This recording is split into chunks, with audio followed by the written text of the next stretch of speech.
So yan guys, nandito po tayo ngayon sa EFS Garments. Yan. So dito po yan sa Apalit. So lahat po nung mga ito pong ginagawa po nila ngayon na sport ano po ito? Sportwear para po sa Metro Manila Sport Activity po sa linggo. So sa mga kabataan ng Metro Manila, ito na po yung inyong susuotin. So East District. So taga-East tayo. East, West, South, North. Ayan.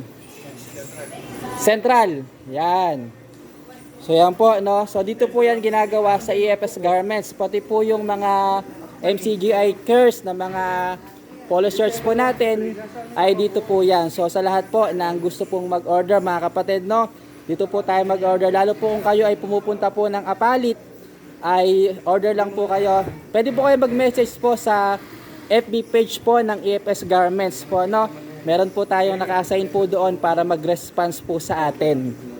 Yan, at napakaganda po ng kanilang mga gawa dahil yung ating mga kasama po dito ay pangmatindihan. Magaganda rin daw, sabi. Narinig ko. Ayan, o. Sila po yon. Yung ating pong mga nananahi, may mga taga-cuttings po. Yan, then may mga taga-quality control po dyan. So yan po, order na po tayo ng mga damit. Kung kayo po ay may paliga, pwede po kayong order magpagawa ng uniform dito po sa EFS Garments sa Apalit.